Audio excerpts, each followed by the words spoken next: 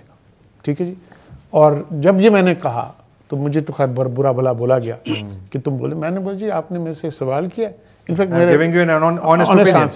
میرے والد صاحب ساتھ تھے میرے اس وقت, اچھا, اور 2 جنرل جو تھے, تو انہوں نے جب برا بولا تو میرے والد صاحب نے بولا کہ تم نے اس سے ایک سوال کیے.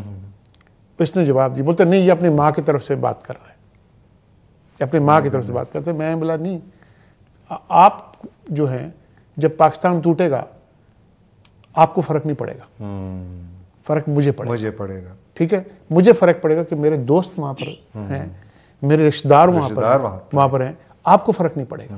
ٹھیک ہے, آپ کو یہ نہیں پتہ چلے گا, آپ کو یہ تو نہیں پتہ ہوگا کہ یہ جگہ جو میں نام لے رہا ہوں, پربت پور, سنتاہار اور درسنا اور ایسی جگہ, میرپور کون سی جگہ ہے, اور آپ میرپور سے آپ کو کس طرح کا گوشت ملتا ہے, اور آپ کو کنواں کٹا کون سا, ہتھیا کے یہاں بھولا کدھر ہے, رانگا مٹی کدھر ہے, یہ سب چیزیں آپ کو تو نہیں پتہ ہوں گی نا. مجھے تو پتہ تھی, کیونکہ میں مراد چند کالج سلٹ میں پڑھا ہوں. ٹھیک ہے جی, میں نورڈیم کالج ڈھاکہ میں پڑھا ہوں. ٹھیک ہے جی, میں وہاں پہ آور لیڈی آف فاطمہ کانوینٹ کمیلا میں پڑھا ہوں, ڈھاکہ یونیورسٹی میں پڑھا ہوں. ٹھیک ہے, آپ کو نہیں پتہ ہوگی. ٹھیک ہے نا, مجھے پتہ ہے. ٹھیک ہے, میں فخر سے میں پاکستانی ہوں, میں پاکستان فوج کی لڑا ہوں, ایسٹ پاکستان میں نہیں لڑا ہوں, میں فوج کی لڑا ہوں, ویسٹ پاکستان میں لڑا ہوں. ٹھیک ہے جی, آپ کو پتہ ہے بیٹل فیلڈ پروموشن بھی مجھے ملا. لیکن میں بتاتا ہوں کہ 2 مارچ اور 25 مارچ کے بعد جو ہوا وہ اس کے بعد سے بچنا مشکل تھا ملک کا. بالکل. اکرام صاحب, ہمیں ایک بریک لینی ہے. ناظرین, ہم ایک چھوٹی سی بریک کے بعد دوبارہ حاضر ہوتے ہیں. آپ پلیز اسٹے ود اس.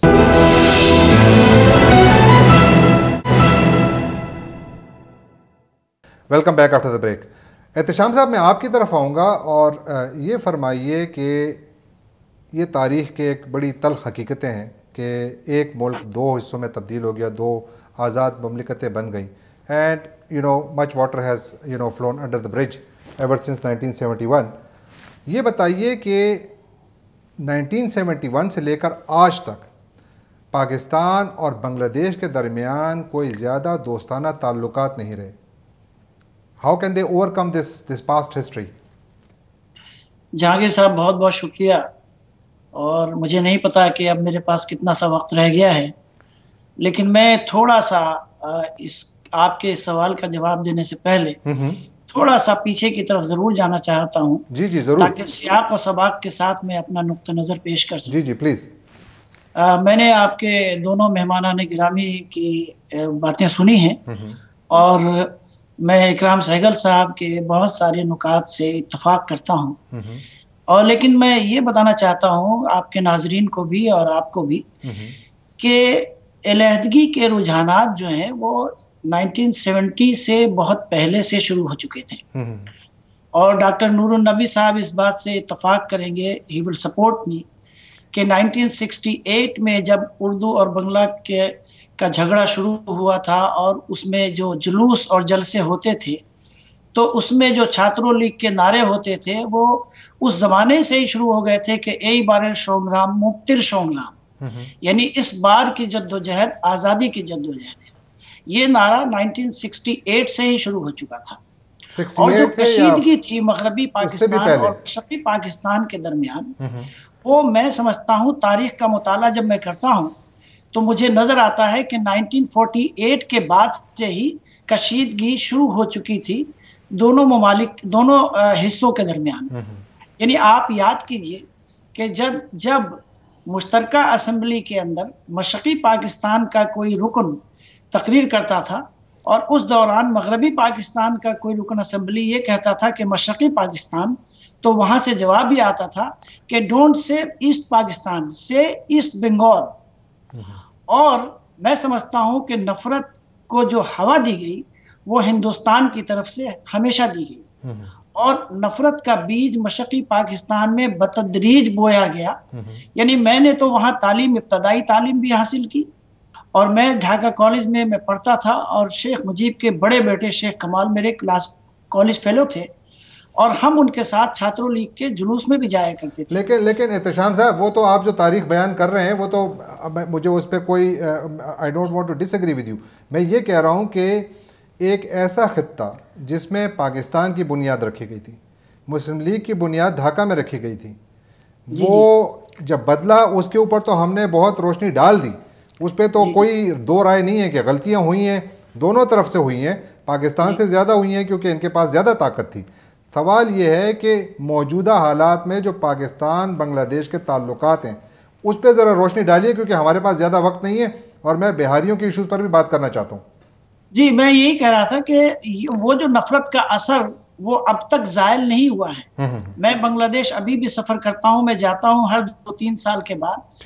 جو تاریخ وہاں پڑھائی جاتی ہے وہ یہی پڑھائی جاتی ہے کہ مغربی پاکستان نے ہمیشہ مظالم ڈھائے، اور چونکہ وہاں پہ تعلیمی اداروں میں اساتذہ جو تھے وہ ہندو کی تعداد زیادہ ہوتی تھی، تجارت بھی انہی کے ہاتھوں میں ہوتی تھی، اور جو پاورٹی تھی اس پاکستان میں شروع دن سے وہ بھی اسی کے بنیاد پہ تھی کہ ہندو بہت ڈومینیٹ کرتے تھے، اور اس کی وجہ سے نفرت کا بیج جو ہے وہ ہمیشہ زہر اگلتا رہا۔ اور آج جو دونوں ملکوں کے تعلقات کشیدہ ہیں اس کی وجہ بھی وہی تاریخ ہے، اور جو تاریخ پڑھائی جاتی ہے وہاں کے نوجوانوں کو، آپ کیا سمجھتے ہیں کہ جب 30 لاکھ بنگالیوں کے قتل عام کی تاریخ پڑھائی جائے گی ان کو، تو پاکستان سے ان کو انسیت کبھی بھی نہیں ہو سکتی۔ اور میں یہاں پہ آپ کو ضرور کوٹ کرنا چاہوں گا کہ یہ ایک پروپیگنڈا تھا بھارت کا کہ 30 لاکھ بنگالیوں کو پاکستانی فوج نے قتل عام کیا۔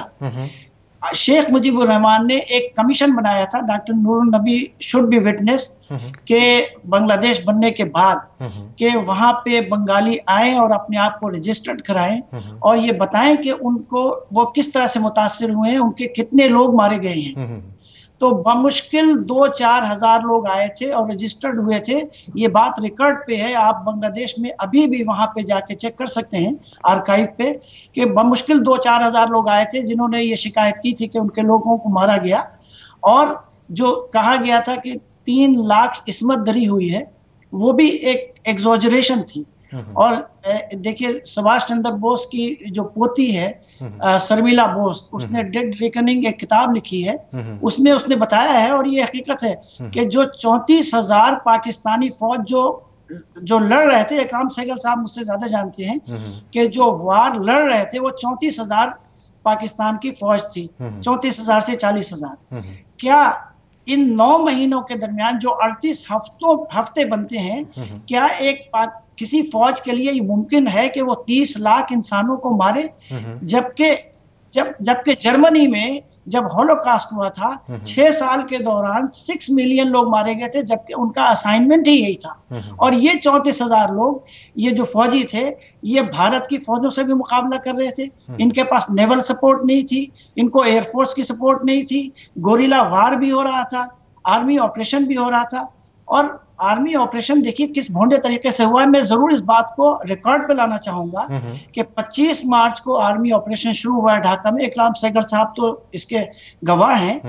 25 دن کے بعد 30 دن کے بعد پاکستانی فوج انٹیریئر پہنچی ہے۔ اس وقت تک یہ تمام کے تمام لوگ جو مکتی بہانی کے تھے یا جو آزادی کی جنگ لڑ رہے تھے وہ بھارت کی سرحدیں پار کر چکے تھے۔ بھارت کی سرحد اور پاکستان کی سرحد کا کیا حال ہے؟ ایک کھیت کی پگڈنڈی ہے، ادھر بھارت ادھر مشرقی پاکستان، ایک کنواں ہے بعض علاقے میں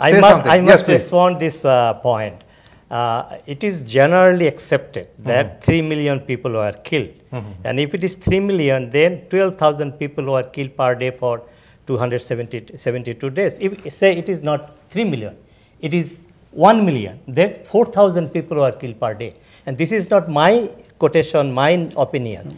Just see what happened on 25th March. How many of them were Biharis? A U.S. ambassador, U.S. Consul General in Dhaka, he sent a telegram to the State Department, Archer Blood.